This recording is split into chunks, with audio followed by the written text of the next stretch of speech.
이번에는 관계형 데이터베이스에 대해서 배워보도록 하겠습니다. 자, 우리가 기존 수업 시간에 계속 데이터베이스에 대한 얘기를 우리가 했습니다. 그죠? 데이터베이스, 데이터를 저장하는 곳입니다. 그래서 우리가 엑셀처럼 운영이 된다, 엑셀하고 비슷하다, 이렇게 얘기를 많이 했는데요. 우리가 컴퓨터를 배우면서 또는 ERP, 그 다음에 기존의 정보 시스템 이런 것들을 배웠는데, 이런 것들의 가장 핵심적인 내용들, 즉 우리가 컴퓨터를 우리가 계산하는 기계 장치라고 했는데, 컴퓨터를 계산하면서 우리가 그 이외에 가장 많이 쓰는 방법들이 바로 컴퓨터에다가 데이터를 저장해 놓고 쓰겠죠. 그때 쓰는 방법이 우리가 데이터베이스 시스템이라고 우리가 부르는 방법을 씁니다. 자, 그래서 이 데이터베이스가 기존의 컴퓨터의 발전에 엄청난 큰 역할을 했어요. 초창기 때는 컴퓨터를 계산하는 용도, 계산이 엄청나게 빠르게 됐기 때문에 컴퓨터를 사용을 했는데, 그 다음부터는 그렇게 빠르게 계산 처리해 주기 위해서 컴퓨터에다가 엄청나게 많은 양의 정보를 저장해야 되겠죠. 그러면 어떻게 효율적으로 이 컴퓨터에 데이터를 저장할 거냐, 그러면서 만들어진 게 이 데이터베이스라는 방법입니다. 그래서 우리가 컴퓨터의 발전에 커다란 역할을 했던 것 중에 하나가 또 관계형 데이터베이스 시스템입니다. 자, 이거에 대해서 좀 설명을 드려볼게요. 자, 여러분들이 데이터를 저장하는 방법은 크게 우리가 파일을 저장하는 방법이 있고요. 데이터베이스에 데이터를 저장하는 방법이 있습니다. 자, 파일로 저장합니다. 여러분들 다 개인적으로는 굳이 데이터베이스에 저장을 하지 않고 개인 자료들은 이렇게 파일로 저장을 합니다. 그죠? 파일로 이렇게 엑셀이라든가 엑셀을 이용해서 데이터들을 쭉 저장하죠. 그리고 나서 어디에 저장하냐면 내 컴퓨터에 저장을 합니다. 그죠? 자, 내 컴퓨터에 저장을 하게 되면 무슨 문제가 있냐면 다른 사람들은 내 컴퓨터에 접속해서 이 파일을 볼 수가 없죠. 그죠? 그래서 이렇게 파일 저장하는 방식은 나 혼자, 내가 개인적으로 우리가 어떤 데이터를 저장할 때는 이게 적당하지만, 여러 사람이 이제 나눠서 이 파일을 서로 공유하고 싶다, 그러면 파일 저장으로 해서 우리가 사용할 수는 없겠죠. 그죠? 그래서 사용하는 게 이 데이터베이스라는 거를 이용을 해서 우리가 저장을 합니다. 지금 보는 화면은 데이터베이스에 저장된 거는 아니고요. 데이터베이스에 저장된 내용을 우리가 웹브라우저에서 갖고 와서 화면에 뿌려주는 역할을 해주는 겁니다. 우리 이미 이전 시간에 우리 소프트웨어를 하면서 이 얘기를 우리가 아마 말씀을 드렸을 거예요. 그죠? 우리가 클라이언트에서 접속할 때는 데이터베이스에 직접 접속을 하기 어렵기 때문에 중간에 웹 서버를 두고 이렇게 화면을 이용을 해서 우리 그 PC들을 이용해서 여러분들이 접속을 하고요. 이 웹페이지에서는 데이터베이스에 있는 내용을 쭉 뽑아가지고 여기 정리해서 보여주는 역할만 해주고요. 실제로 여기 있는 내용은 뒤에 데이터베이스라는 곳에 저장이 됩니다. 이 화면이 데이터베이스는 아니고요. 이 화면은 데이터베이스에 저장된 내용을 뿌려주는 화면이라고 보시면 될 것 같아요. 자, 그러면 이런 내용들이 데이터베이스에 저장이 되는데, 자, 이런 하나의 화면에 여러분들은 상담을 신청하고요. 저는 여러분들이 상담 신청한 내용에 이렇게 상담 내용을 여기다 적게 됩니다. 즉, 하나의 시스템에서 같이 작업을 하는 거죠. 즉, 아까 전에는 파일 시스템에서 여러분들은 여기 이 파일에 접속할 수가 없죠. 그죠? 제 컴퓨터에만 저장이 됐기 때문에 저만 여러분들이 쭉 그 상담한 내용을 이렇게 상담 내용 일지를 이렇게 쭉 적어서 따로 엑셀로 보관하는데, 이렇게 됐을 경우에는 여러분들이 신청한 내용을 바로바로 실시간으로 하는 게 아니고 제가 따로 관리를 해야 되죠. 이거는 제 파일에만 있으니까. 자, 이런 시스템들을 이용해서 데이터베이스라는 곳에서 같이 여러분들하고 쓰게 되면, 지난번에 ERP를 설명하면서 얘기를 했을 거예요. ERP라는 게 바로 이 데이터베이스의 가장 핵심적인 내용을 이용을 해서 운영되는 프로그램입니다. 그죠? ERP라는 건 모든 부서에서 우리가 처리되는 정보를 한 군데서 관리를 해준다 그랬잖아요. 그죠? 한 군데서 관리를 해주는데, 한 군데서 관리해 줄 때 어디에 저장되냐? 바로 이 데이터베이스라는 곳에다가 저장이 된다라는 얘기입니다. 지금 보시는 것처럼, 그래서 여러분들은 데이터, 상담 데이터베이스라는 곳에 여러분들이 수강 정보가 들어가면 저는 그 수강 정보를 받아서 누가 그 상담을 신청했구나 하고 거기다가 상담 내용을 다시 입력을 하면 여러분들은 제가 상담한 입력 내용 또는 상담했다라는 것들을 여러분들은 확인을 할 수가 있죠. 그죠? 이런 식으로 하나의 공간에, 하나의 공간, 하나의 파일에, 여기선 파일이라는 말보다는 그래서 데이터베이스라는 말을 씁니다. 하나의 파일이 아니고 하나의 데이터베이스라는 곳에서 여러분들하고 저하고 같이 공유해서 데이터를 서로 볼 수 있게 해주는 겁니다. 그 공유 기능이 있는 게 데이터베이스라는 곳이에요. 요즘은 이런 데이터베이스라는 개념 말고 구글이라든가 구글 스프레드시트라든가 이런 쪽에서 보면 하나의 파일을 같이 올려놓고 같이 공유하는 개념이 있는데 실제로 그렇게 나오기 이전에는 데이터베이스라는 곳을 이용을 해서 데이터를 서로 관리하고 저장하는 방법을 썼습니다. 공유의 개념인데 공유보다는 좀 더 전문적이라 이렇게 보시면 될 것 같아요. 자, 이런 식으로 입력을 할 수 있게 되겠죠, 여러분들은. 자, 이런 데이터베이스가 있기 전에 여러분들 우리가 파일 시스템이라는 개념으로 이렇게 있습니다. 자, 파일 시스템의 개념인데 일단 데이터베이스 구조를 보기 위해서 어떻게 이루어졌는지를 한번 보도록 할게요. 처음에 컴퓨터는 0과 1의 비트로 이루어진다 그랬죠? 기억나시죠? 0, 1. 그게 바이트가 되고 이 바이트가 하나의 필드가 되고 그 필드가 레코드가 되고 레코드가 이렇게 엑셀처럼 하나의 이렇게 파일이 됩니다.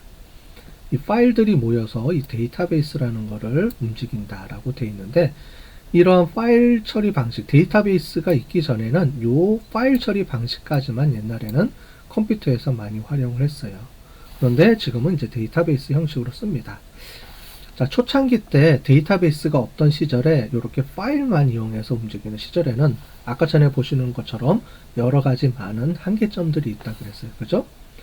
그래서 그때는 부서별로 이렇게 시스템을 만들어서 부서별로 데이터를 이렇게 관리를 했습니다. 파일 형식으로 관리를 했는데 그렇게 되다 보니까 회계는 회계 사람들만 서로 공유해서 쓰고 인사관리 사람들은 인사관리 사람들만 썼어요. 지금 그렇게 되다 보니까 한 군데서 전체적으로 우리가 저장하는 거를 우리가 할 수가 없겠죠. 그죠?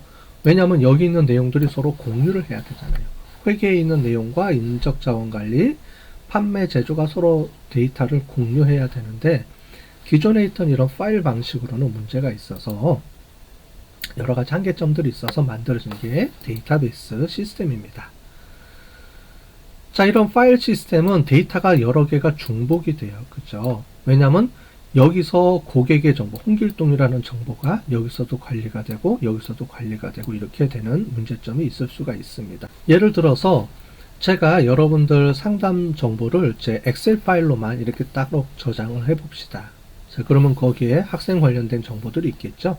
거기에 여러분들 전화번호나 이런 것들도 제가 알고 있을 겁니다. 근데 여러분들이 전화를 해서 전화번호가 바뀌었습니다. 그리고 저한테 연락을 한다 그러면 제가 여러분들의 그 정보를 변경을 하겠죠. 자, 그런데 이런 정보를 제가 학생처나 교무처나 이런 쪽에 공유가 안 돼 있기 때문에 여러분들은 일일이 돌아다니면서 얘기를 해야 될 거예요. 교무처에다가 전화해서 전화번호 바뀌었다고도 해야 되고 학생처에다가 전화해서 전화번호 바뀌었다고 또 이렇게 얘기를 해야 되겠습니다. 그죠? 그렇게 된다 그러면 여러 가지 한계점들이 있을 거예요. 그래서 지금은 어떻게 하냐면 여러분들 데이터베이스라는 곳에 여러분들 학생 정보, 학사 인트라넷에 들어가면 자기 정보 수정하는 게 있죠. 거기서 여러분들 자기 정보를 수정하면 제가 들어가서 여러분들의 번호 바뀐 거를 볼 수가 있고 교무처도 같이 볼 수가 있고 그 다음에 학생처도 같이 볼 수가 있죠. 즉 하나의 파일 시스템을 제가 갖고 있고 교무처가 갖고 있고 이런 시스템이 아니고 여러분들 정보를 여러분들 학생 정보라는 데이터베이스에 저장을 해놓고 홍길동은 전화번호가 얼마다라고 해놓으면 여러분들 학생이면 학생은 여기 들어와서 자기 정보를 수정하면 되고요. 수정된 정보를 제가 들어가서 이렇게 확인을 하고 교무처가 들어가서 확인하고 그 다음에 학생처도 들어와서 확인하면 됩니다. 그죠? 그래서 데이터베이스라는 곳에다가 여러분들의 정보를 유일하게 한 군데서만 관리를 하게 되면 엄청나게 좋은 장점이 있죠. 중복 처리가 안 돼요. 그래서 데이터 중복 관리가 안 되고요. 중복 관리를 하게 되면 어쩔 수 없이 데이터가 불일치가 되는데 이런 것들도 해결이 되고요. 그죠? 그래서 이런 것들을 우리가 해결하기 위해서 과거에 전통적으로 데이터 파일 방식으로 저장했던 것들을 지금은 모든 기업들이나 모든 기관들에서는 전부 다 데이터베이스라는 걸 이용해서 데이터를 처리해 주게 됩니다. 자, 그래서 이런 방식이 아니고요. 요즘은 데이터베이스입니다. 데이터베이스. 옛날에는 회계 시스템, 무슨 시스템, 제조 시스템 또는 인사관리 시스템 별도로 이렇게 관리를 했다 그러면 지금은 데이터베이스라는 곳 하나에서 모든 파일을 다 관리를 합니다. 그러면서 만약에 인사부서에서, 만약에 우리로 치면 교무처에서 여기 있는 학생 정보, 저에 대한 그러니까 여러분들의 정보를 알고 싶다 그러면 여러분들 학생 정보 하나를 여기다가 한 군데서 관리를 하고 교무처, 학생처, 교수님들이 들어가서 요거를 관리해 주게 되겠죠. 자, 그러다 보니까 무슨 문제가 있냐면 이렇게 관리를 해주는 데이터베이스를 관리해주는 시스템이 필요합니다. 자, 그죠? 그래서 데이터베이스와 데이터베이스 매니지먼트 시스템이 분류가 됩니다. 자, 먼저 데이터베이스입니다. 데이터는 데이터를 저장하는 공간입니다. 자, 데이터를 저장하는, 실제로 데이터가 들어가서 저장되는 공간을 우리가 데이터베이스라고 합니다. 그리고 이 데이터베이스에 데이터를 저장하기 위해서 그거를 관리해주는 시스템이 DBMS, 데이터베이스 관리 시스템, 즉 데이터베이스 매니지먼트 시스템, 영어로는 그래서 약자로 DBMS라고 합니다. 여러분들이 직접 데이터베이스에다가 데이터를 입력하지 않고요. 데이터베이스 매니지먼트라는 시스템에서 이쪽에다 요청을 합니다. 홍길동이라는 사람의 정보를 가져다 줘. 그러면 DBMS가 여기 있는 데이터베이스에 있는 자료를 찾아서 저한테 보여주게 됩니다. 이렇게 각각. 자, 이 DBMS라는 게 그래서 중요한 역할을 합니다. 자, 그거를 이제 해볼게요. 먼저 데이터베이스에 대해서 우리 얘기를 해보겠습니다. 자, 데이터베이스는 이렇게 구성이 되어 있습니다. 이 각각의 데이터들이 있는데 이 데이터들이 이런 형식으로 구성이 되어 있어요. 그죠? 이렇게 엑셀 표처럼 구성이 되는데 이거를 우리가 뭐라고 부르냐면은 테이블이라고 부릅니다. 테이블. 그래서 각각의 데이터들은 이런 형식의 테이블로 구성이 되어 있는데 학생들에 대한 정보가 있는 테이블을 학생 테이블 이렇게 우리가 부릅니다. 이름을 붙입니다. 자, 그런데 이런 테이블은 어떻게 구성이 되냐면 이렇게 한 사람 한 사람이 있습니다. 이걸 한 사람을 우리가 레코드라고 합니다. 레코드. 한 사람의 값. 한 행. 우리가 행이라고 하면 한 행을 우리가 레코드라고 합니다. 그래서 2022 학번의 홍길동, 그 다음에 생년월일, 성별, 전화번호 이렇게 있겠죠. 그게 한 학생의 정보가 이렇게 들어와 있겠죠. 이거를 행 또는 레코드, 데이터베이스에서는 레코드라고 얘기를 하고요. 그 다음에 이렇게 하나의 열로 이루어져 있는데 이 열은 우리가 하나의 특정적인 값을 정형화된 값으로 이렇게 갖고 들어오죠. 그래서 학번, 그럼 학번이면 학번만 들어옵니다. 자, 됐죠? 근데 만약에 우리가 학번이 만약에 10자리로 이루어졌다. 그러면 학번을 세팅할 때 10자리로 우리가 10자리 숫자로 세팅해줘 라고 입력을 합니다. 세팅을 할 때요. 그러면 이 학번은 10자리 숫자가 들어와야 되지 9자리 숫자가 들어오거나 또는 11자리 숫자가 들어오면은 여기서 문제를 발생시킵니다. 그리고 만약에 숫자가 아니고 문자나 이상한 값들이 들어와도 여기서 문제가 있습니다 라고 알려줘요. 자, 그런 것처럼 이 필드명을 이렇게 딱 특징적으로 이렇게 바꿔줍니다. 정형화 시켜주는 거죠. 학번이면 학번만 들어오게끔, 그 다음에 숫자로만 입력하게끔, 또 10자리로만 입력하게끔 이렇게 해주고요. 성명은 이름이니까 글자가 들어와야 되겠죠. 글자. 그 다음에 생년월일, 성별, 전화번호 이런 식으로 각각을 입력할 수 있도록 이렇게 만들어 줍니다. 자, 이거를 우리가 필드라고 합니다. 필드. 하나의 그래서 필드라고 하고 이 필드명들을 이렇게 세팅을 해주고요. 그래서 데이터베이스 할 때 이 필드명을 세팅해주면 그 필드명에 따라서 이렇게 한 건 한 건씩 한 사람씩 레코드가 추가가 되는 거예요. 이렇게. 그죠?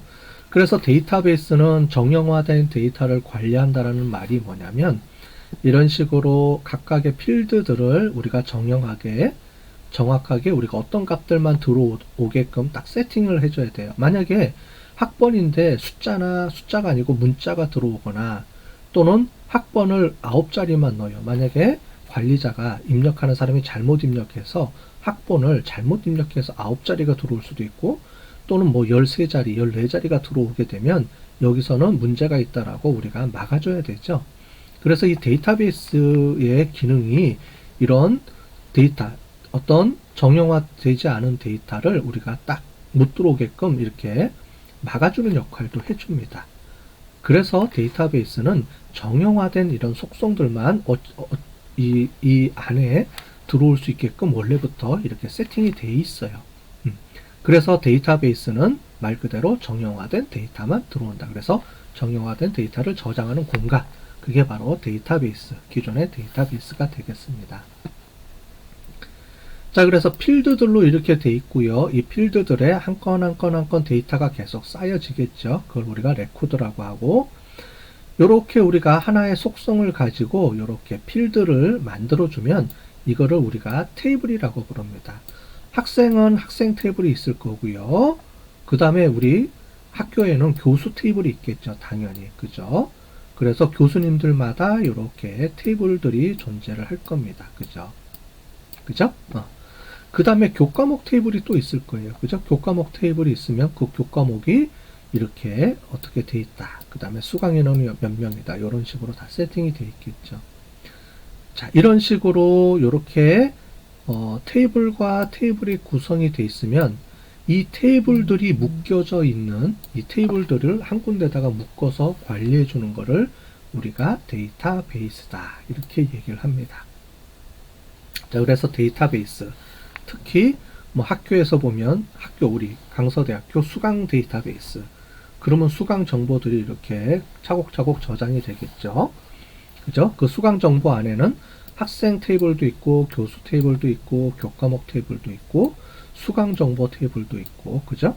이런 테이블들이 쭉 모여서 하나의 데이터베이스를 구성하고 있습니다. 그렇게 해서 우리가 데이터베이스로 구성이 된다 라고 보고요. 자, 이런 데이터가 저장이 되는 공간을 데이터베이스라 그랬으면 이 데이터베이스를 관리해주는 뭔가가 있어야 되겠죠. 그죠? 자, 그래서 데이터베이스 관리 시스템이 있습니다. 자, 만약에 지금 보시는 것처럼 인적 자원 관리 데이터베이스가 있습니다. 자, 데이터베이스는 데이터를 우리 저장하는 공간이라 그랬습니다. 데이터가 저장된 공간, 데이터베이스. 자, 그러면 직원의 이름이 있고요. 주민등록번호가 이렇게 여기 한 군데 관리가 될 겁니다. 그죠? 여러분들의 학생 정보하고 이렇게 관리가 되듯이. 자, 그러면 여기 보면 부서마다 필요한 것들을 이렇게 사용해서 쓰겠죠. 그죠? 자, 예를 들자면 여러분들이 수강 신청한다. 그러면 수강 신청 홈페이지에 접속해서 학사 인트라넷에 들어가서 수강 신청 정보에 클릭해서 수강 신청 정보 이런 하나의 페이지가 뜰 겁니다. 수강 정보. 그러면 그 페이지에 여러분들 이름하고 학번하고 이렇게 뜨겠죠. 그죠? 여러분들 페이지 하나에. 자, 그러면 그 정보들은 여기 있는 데이터베이스 내용을 갖고 와서 화면에 이렇게 쭉 뿌려주면서 여러분들 이름과 학번이 이렇게 저장이 됩니다. 이렇게 화면에 보여지겠죠? 자, 이렇게 수강할 때, 그죠? 수강할 때. 자, 그런데 다른 페이지들도 있습니다. 여러분들 수강한 정보 말고 여러분들 학적 정보가 있습니다. 학적 정보, 그죠?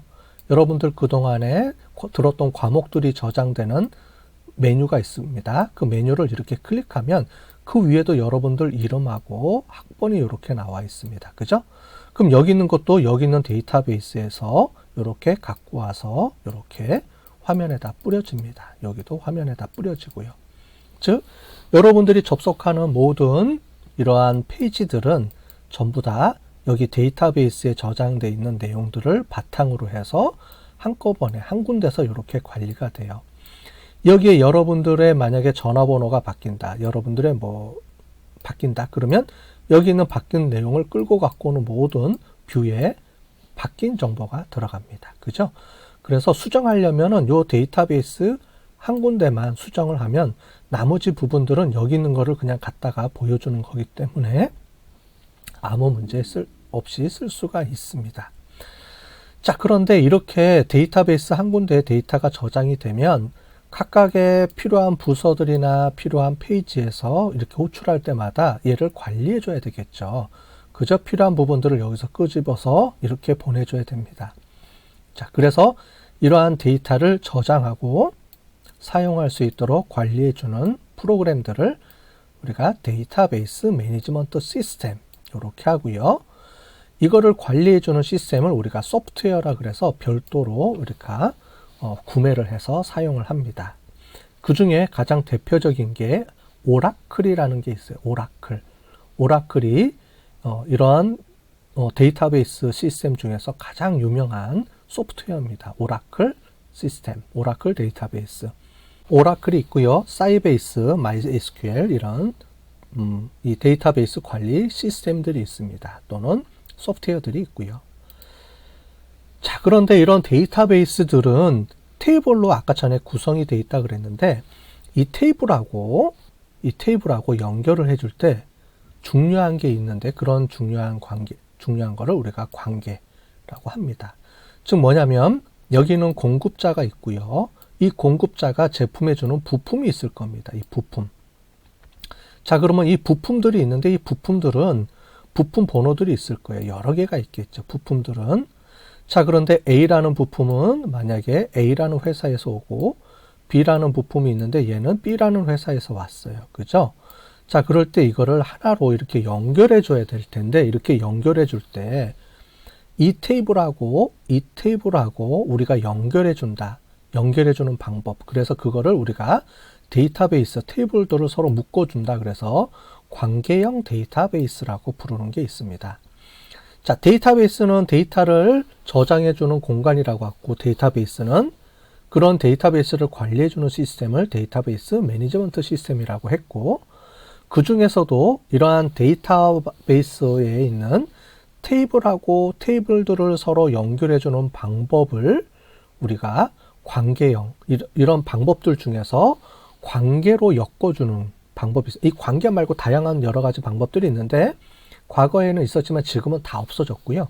지금은 데이터베이스 그러면은 거의 모든 데이터베이스는 다 이 관계형 데이터베이스를 씁니다. 굳이 뭐 다른 데이터베이스 이렇게 우리가 모르셔도 되고요.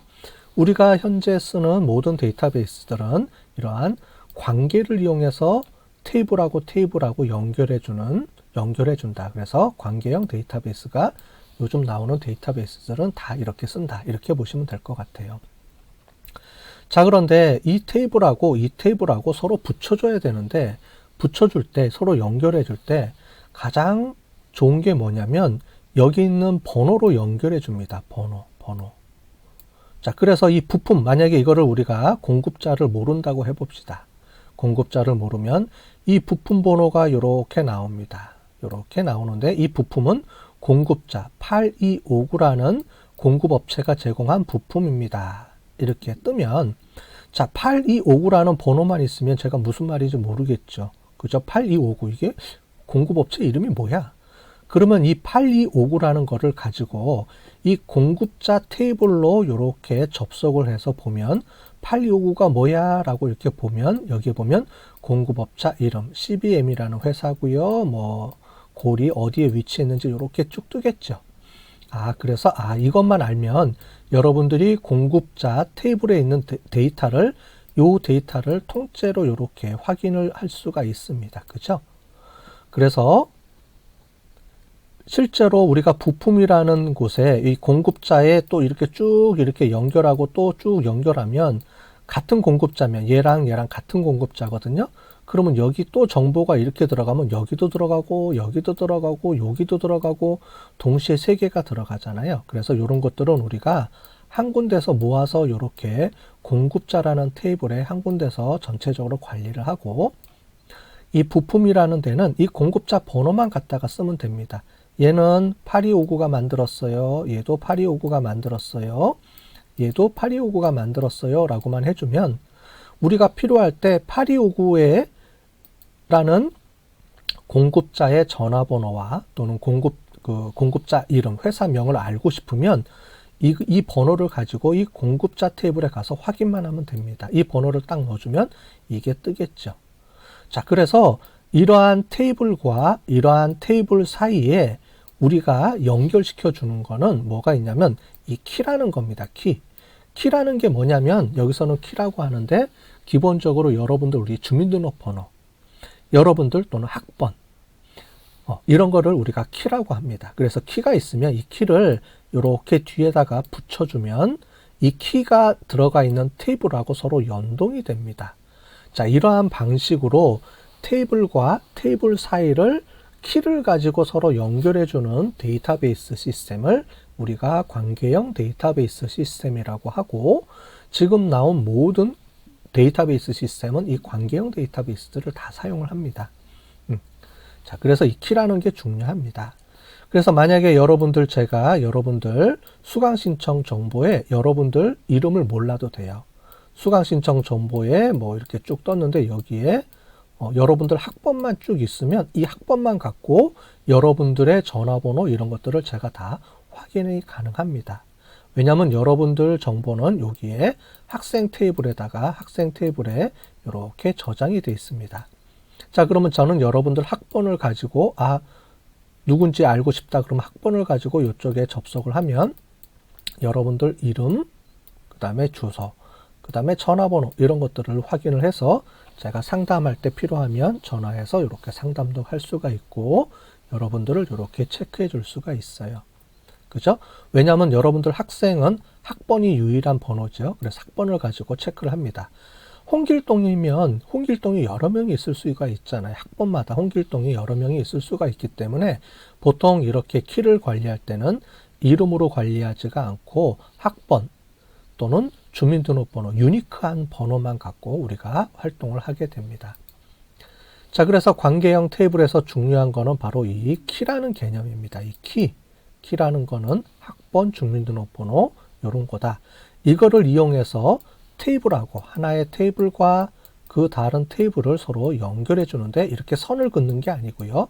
여기 보면 이 키라는 거를 이렇게 서로 입력을 똑같은 키를 쓰게 되면 서로 연결이 된다. 자, 이런 방법을 우리 관계형 데이터베이스다. 이렇게 보시면 될 것 같습니다. 자, 그 중에 대표적인 게 오라클이라고 되어 있고요. 이 오라클 말고 오라클은 비쌉니다. 근데 MySQL이라는 거는 무료로 이렇게 제공해주는 데이터베이스 툴이에요. 그래서 중소기업이나 이런 데들은 이 MySQL을 이용을 해서 데이터를 저장하거나 하는 경우도 많이 있어요. 어쨌든 뭐 오라클을 쓰든 MySQL을 쓰든 똑같은 내용입니다. 자, 이렇게 클릭하면 이렇게 프로그램이 실행이 돼요. 하나의 소프트웨어입니다. 그 데이터베이스 매니지먼트 시스템도 이런 소프트웨어고요. 이 안에 이렇게 보시면 데이터베이스가 이렇게 있습니다.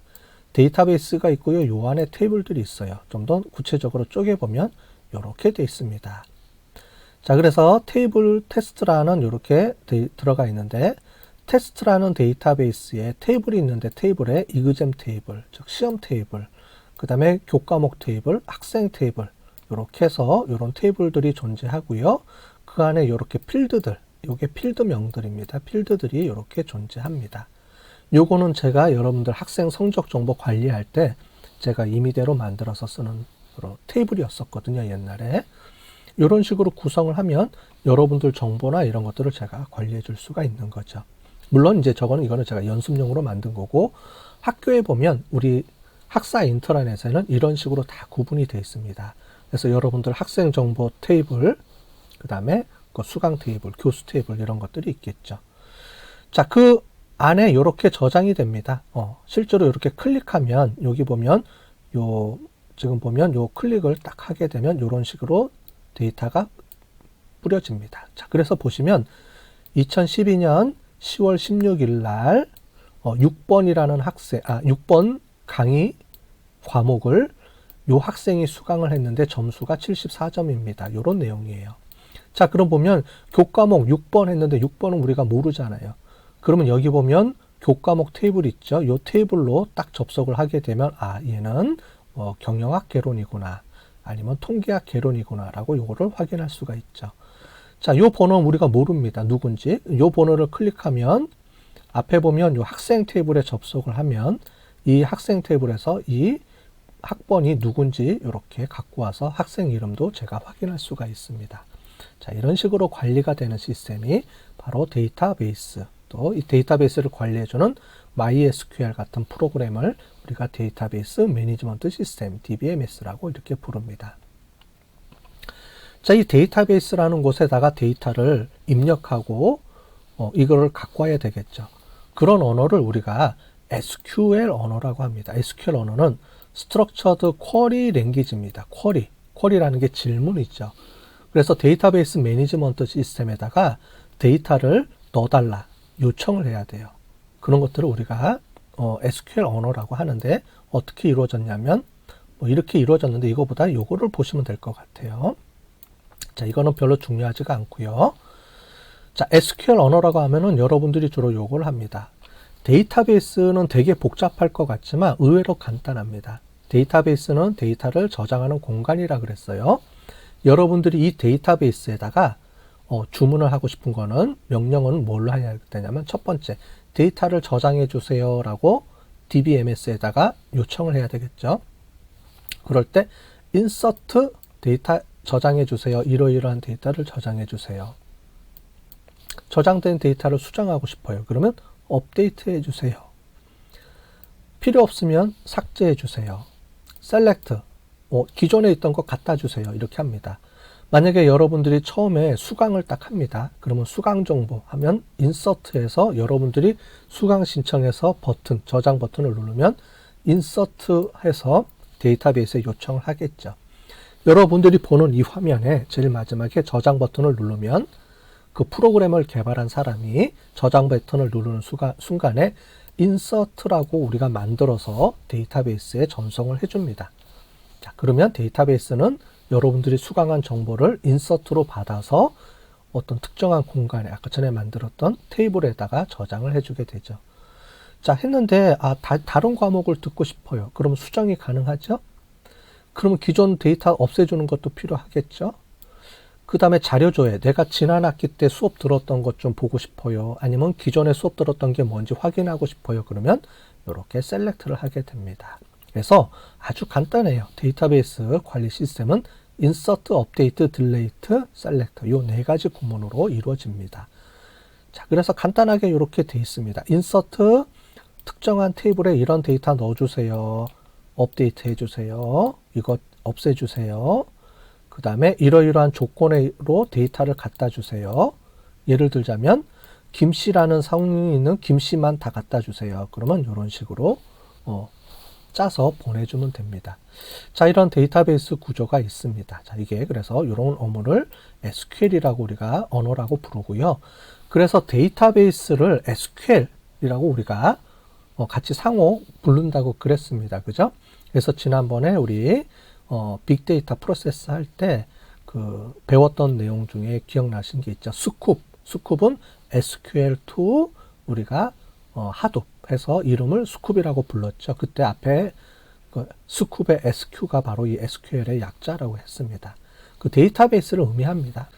자, 지금 이거는 우리가 ERD라고 부르는데요. ERD라는 건 뭐냐면 우리가 학교에 학사 시스템을 운영하려 그러면 학교라 그러면 여러 가지 데이터베이스 테이블들이 이렇게 존재를 하죠. 그 테이블하고 테이블 사이의 관계를 이렇게 연결시켜 놔서 이렇게 한눈에 사람들이 볼 수 있도록 만들어 준 거를 우리가 ERD라고 부릅니다. 실제로는 아까 전에 이러한 관계는 테이블을 이용해서 키를 이용해서 주로 우리가 설명드렸죠. 아까 전에 키 값을 이용을 해서 이렇게 오는데 이 앞에 보면 이렇게 써져 있는 게 키 값입니다. 이 키 값을 가지고 얘랑 이렇게 연결이 됩니다. 라고 이렇게 해준 거예요. 이거는 컴퓨터가 인식하는 게 아니고요. 사람이 컴퓨터 데이터베이스의 전체적인 흐름이 어떻게 되는지 데이터베이스를 처음 만들 때 이렇게 ERD라는 거를 하나 만들어서 전체 테이블 구조와 테이블하고 테이블 사이의 연계성을 이렇게 만들어 놓고 우리가 데이터베이스를 만들어 주게 됩니다. 이게 바로 데이터베이스입니다. 자, 이번 시간에 데이터베이스에 대한 큰 틀에서 설명을 드렸습니다. 중요한 거는 데이터베이스는 컴퓨터의 모든 정보들을 한 군데 모아서 저장해 두는 공간이 데이터베이스고요.